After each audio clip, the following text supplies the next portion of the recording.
Hello friend, welcome to my YouTube channel. आज का video ये है रूसो और हॉब्स की तुलना। समझौतावादी विचारकों में हॉब्स, लॉक और रूसो का नाम उल्लेखनीय है। इन्हें राजनीति शास्त्र के क्षेत्र में सामाजिक समझौता सिद्धांत की नवीन परंपरा को विधिवत जन्म देने और विकसित करने का श्रेय प्राप्त है। यद्यपि सामाजिक समझौते के विचार का वर्णन प्राचीन तथा मध्ययुगीन विचारकों के द्वारा भी किया गया था, लेकिन इसे इस सिद्धांत की तरह तार्किक रूप से प्रतिपादन का श्रेय हॉब्स, लॉक तथा रूसो को प्राप्त है। तो जो सामाजिक समझौते का विचारकों में इन तीनों का नाम उल्लेखनीय है, क्योंकि इन्होंने तार्किक रूप से इसका प्रतिपादन किया था। हॉब्स अपने सामाजिक समझौते संबंधी विचारों के माध्यम से संप्रभुता के जिस सिद्धांत का प्रतिपादन करता है उसे निरंकुश प्रभुसत्ता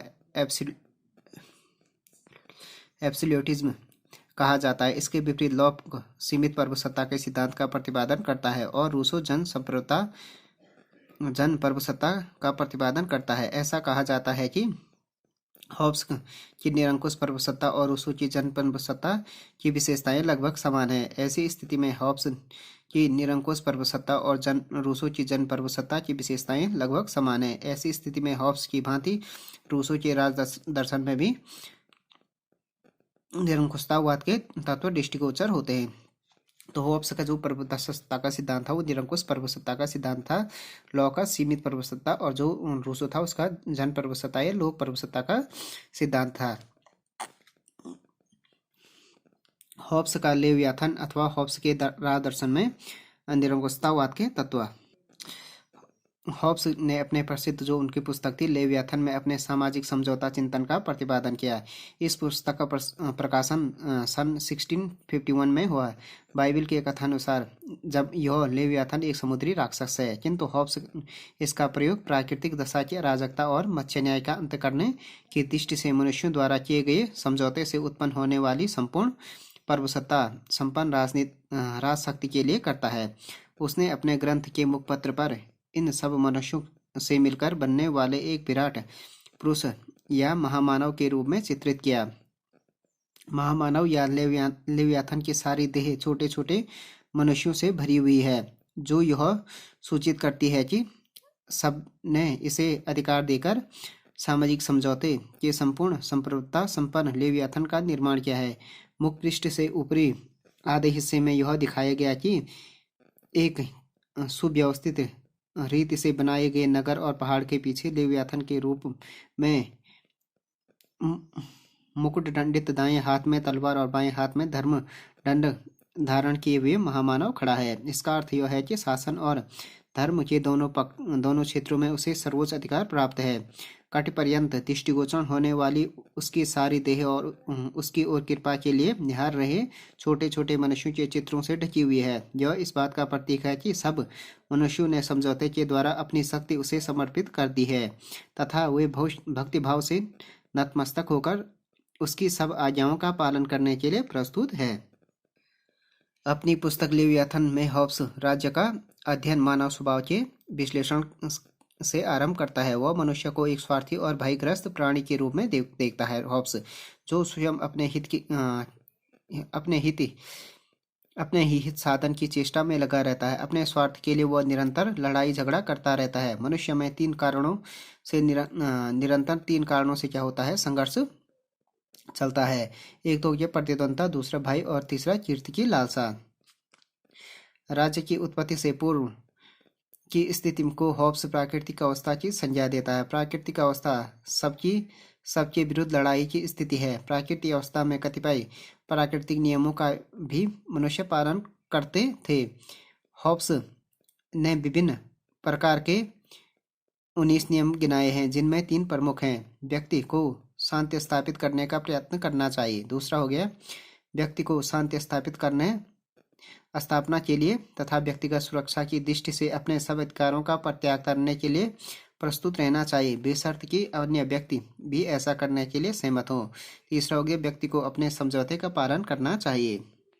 प्राकृतिक अवस्था में प्राकृतिक नियम विद्यमान थे, किंतु बाध्यकारी शक्ति के अभाव में सभी व्यक्तियों द्वारा उनका पालन नहीं किया जाता था। अतः एक ऐसी संस्था की आवश्यकता थी जो शक्ति के आधार पर सभी व्यक्तियों को शांति स्थापना के लिए बाध्य रख सके। इसके लिए प्रत्येक व्यक्ति दूसरे के साथ समझौता करता है। प्रत्येक व्यक्ति इस आशय की शपथ लेता है कि मैं अपने ऊपर शासन करने के सब अधिकार इस व्यक्ति या सभा को इस शर्त पर देता हूँ कि उसकी सत्ता इस शर्त पर स्वीकार करता हूँ कि तू भी इस प्रकार अपने सब अधिकार उसे देगा और उसके सभी कार्यों को स्वीकार करेगा। तो प्राकृतिक अवस्था में प्राकृतिक नियम क्या थे? विद्यमान थे हॉब्स के अनुसार, किंतु बाध्यकारी शक्ति के अभाव में सभी व्यक्तियों को उनका पालन नहीं किया जाता था। अतः ऐसी संस्था की आवश्यकता थी जो व्यक्तियों को जो शक्ति के आधार पर सभी व्यक्तियों को शांति बनाए रखने के लिए क्या करे? बाध्य कर सके। और इसके लिए प्रत्येक व्यक्ति दूसरे के साथ समझौता करता है। प्रत्येक व्यक्ति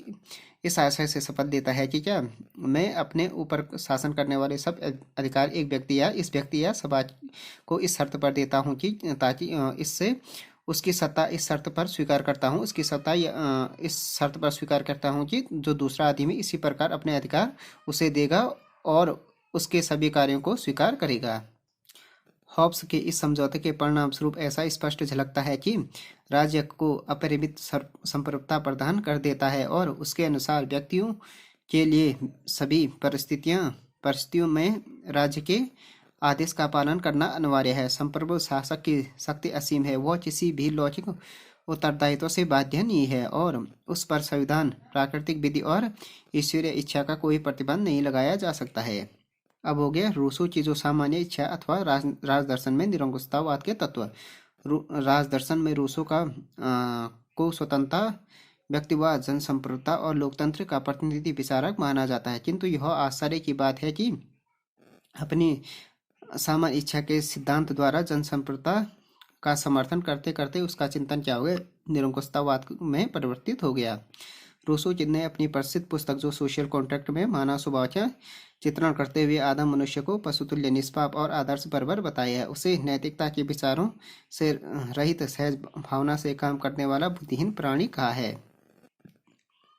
रूसो के मतानुसार प्राकृतिक अवस्था में वर्तमान मनुष्य की सभ्य सामाजिक अवस्था से कहीं अधिक अच्छी थी। इस अवस्था में मनुष्य एकाकी, स्वतंत्र, संपत्ति और परिवार से रहित स्वर्गीय अवस्था में रहता था। उसका जीवन उदात्त बंचर था जैसा था, किंतु यह स्थिति अधिक दिनों तक नहीं रही। संपत्ति रूपी सर्प ने इसमें प्रवेश किया और प्राकृतिक अवस्था की सुख शांति को नष्ट कर दिया। धनी व निर्धन का भेद उत्पन्न हुआ। अमीरों ने निर्धन पर अत्याचार और निर्धनों ने अमीरों के विरुद्ध षड्यंत्र करना प्रारंभ कर दिए। अंत में इस दुर्व्यवस्था से छुटकारा पाने के लिए व्यक्तियों ने अनुबंध के आधार पर राज्य की स्थापना की। सभी व्यक्ति एक स्थान पर एकत्रित हुए और उनके द्वारा उसके समस्त अधिकारों का समर्पण किया, किंतु अधिकारों का यह समर्पण किसी व्यक्ति विशेष के लिए वरन समाज के लिए किया गया। समझौते के परिणाम स्वरूप वे संपूर्ण समाज की एक सामान्य इच्छा के अंतर्गत रहते हुए कार्य करते हैं। रूसो के शब्दों में प्रत्येक अपने व्यक्तित्व और अपनी पूर्ण शक्ति को सामान्य प्रयोग के लिए सामान्य इच्छा के सर्वोच्च निर्देशन के अधीन समर्पित कर देता है तथा एक समूह के रूप में हम में से प्रत्येक समूह के अविभाज्य अंग के रूप में अपने व्यक्तित्व तथा अपनी पूर्ण शक्ति को प्राप्त कर लेता है। तो रूसो का जो प्राकृतिक अवस्था में उसका ये मानना था कि मनुष्य क्या थी? सभ्य सामाजिक अवस्था से कहीं अधिक थी। इस अवस्था में मनुष्य क्या था? एकाकी, स्वतंत्र, संपत्ति और परिवार से रहित और मतलब वो हेवनली स्वर्गीय अवस्था में रहता था। हेवनली स्टेज में रहता था। उसका जो जीवन था बंचर जैसा, किंतु ये ज़्यादा दिनों तक नहीं रहा, क्योंकि उसके बाद क्या हो गया? संपत्ति ने मनुष्य जीवन में प्रवेश किया और प्राकृतिक अवस्था का जो सुख संपत्ति थी वो क्या हो गया? नष्ट हो गया। धन जो रिच और जो पुअर पीपल थे उनमें क्या हो गया? भेद उत्पन्न हो गया। अमीरों ने निर्धन पर क्या किया? अत्याचार और निर्धनों ने अमीर के विरुद्ध षड्यंत्र प्रारंभ कर दिया। अंत में क्या हुआ? इस दुर्व्यवस्था से छुटकारा पाने के लिए व्यक्तियों ने अनुबंध किया। अनुबंध के आधार पर राज्य की स्थापना की और व्यक्ति एक स्थान पर एकत्रित हुए और उन्होंने समस्त अधिकार समर्पण किए, किंतु अधिकारों का यह समर्पण किसी व्यक्ति विशेष के लिए नहीं बल्कि समाज के लिए था। रूसो के जो सामाजिक समझौते के सामान्य इच्छा पर आधारित प्रभुत्व संपन्न समाज की स्थापना होती है। रूसो की सामान्य इच्छा की विशेषताएं अखंडता, अद्वैतता, सर्वोच्चता, स्थायित्व, निरंकुशता आदि है। रूसो के सिद्धांत में जनता द्वारा अपने समस्त अधिकारों का समर्पण सामान्य इच्छा को कर दिया जाता है और जनता को किसी भी परिस्थिति में सामान्य इच्छा, राज्य के विरोध का अधिकार नहीं है। तो जो रूसो का प्रभुसत्ता धारी हॉब्स का शीश विहीन लेवियाथन। वाहन के शब्दों में क्या कहा उन्होंने कि रूसो का परमसत्ता धारी हॉब्स का लेवियाथन है जिसका मस्तक काट दिया गया है। स्वयं रूसो ने अपनी पुस्तक सोशल कॉन्ट्रैक्ट के प्रथम संस्करण के मुख पृष्ठ पर कटे सिर वाले लेवियाथन का चित्र दिया था। इसका तात्पर्य है कि हॉब्स ने जो निरंकुश सत्ता राजा को प्रदान की, रूसो ने वही समस्त जनता अथवा सामान्य इच्छा को प्रदान की है। हॉब्स और रूसो की संप्रभुता संबंधी धारणा में समानताएं। हॉब्स तथा रूसो के परमसत्ता संबंधी विचार बहुत कुछ सीमा तक एक से हैं। सामान्य इच्छा के जो लक्षण रूसो ने बताए हैं वे लगभग वैसे हैं जिसका वर्णन हॉब्स ने अपने संप्रभु में किया। अंतर केवल ये है कि हॉब्स का संप्रभु केवल एक मानव देह है और रूसो का संप्रभु का निवास सामान्य इच्छा में मानता है। हॉब्स तथा रूसो के परमसत्ता धारी की समानताएं इस प्रकार हैं। हॉब्स की भांति रूसो भी राज्य सामान्य इच्छा को निरंकुश मानता है। दूसरा हो गया हॉब्स लेवियाथन की भांति रूसो की सामान्य इच्छा सर्वोच्च और संप्रभु है। हॉब्स के लेवियाथन की भांति सामान्य इच्छा अखंड है और संगठित इकाई है। चौथा हो गया लेवियाथन की भांति सामान्य इच्छा सदैव न्यायसंगत है और उचित है। लेवियाथन की भांति सामान्य इच्छा सदैव न्यायसंगत और उचित है। तो पांचवा हो गया लेवियाथन की भांति सामान्य इच्छा के ऊपर समाज का कोई अन्य शक्ति नहीं हो सकती है, इसकी आज्ञा का पालन सबके लिए अनिवार्य है। छठा हो गया लेवियाथन की भांति सामान्य इच्छा कानूनों और विधियों का मूल स्रोत है। सातवां हो गया सातवां समानता हो गया हॉब्स की भांति रूसो भी इस बात का प्रतिपादन करता है कि राज्य का व्यक्तियों के संपूर्ण जीवन पर अधिकार होता है और व्यक्ति का मूल कर्तव्य राज्य की आज्ञाओं का पालन करना है। रूसो के अनुसार सामान्य इच्छा द्वारा निर्मित कानून के अनुसार आचरण करके ही मनुष्य पूर्णतः स्वतंत्र हो सकता है। इसलिए कहा गया है कि वह अति निरंकुशतावादी है। 19वीं शताब्दी के जर्मन आदर्शवाद का अग्रदूत है। तो इन दोनों में कुछ अंतर भी हैं। हॉब्स और रूसो में निरंकुशतावादी चिंतन में अंतर हैं। ये अंतर निम्नलिखित हैं। फर्स्ट अंतर हो गया हॉब्स के समझौते से एक यांत्रिक राज्य की स्थापना होती है जबकि रूसो के समझौते से एक आंशिक राज्य की। तो इसके हॉब्स का जो समझौता उससे यांत्रिक राज्य की होती है और रूसो के आंशिक राज्य की। हॉब्स का राज्य केवल शक्ति पर आधारित है जबकि रूसो का राज्य न्याय और नैतिकता पर। हॉब्स का संप्रभु एक व्यक्ति और कुछ व्यक्तियों का समूह होता है जबकि रूसो का समस्त जन समुदाय है। चौथा हो गया हॉब्स का संप्रभु विधि निर्माता कार्यपालक और न्यायाधीश सभी स्वयं होता है परंतु रूसो का संप्रभु सिर्फ विधि निर्माता होता है।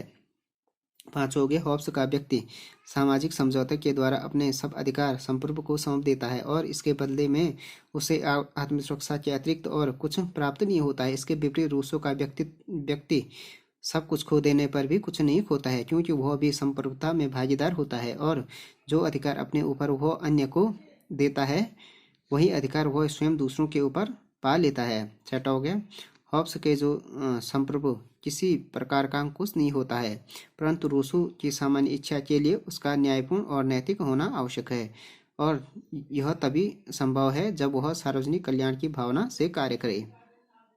तो फ्रेंड्स ये हो गया जो रूसो और हॉब्स की तुलना होगी उसके बारे में ये video. Thanks for watching this video. If you like this video please subscribe my channel and like share and comment on this video.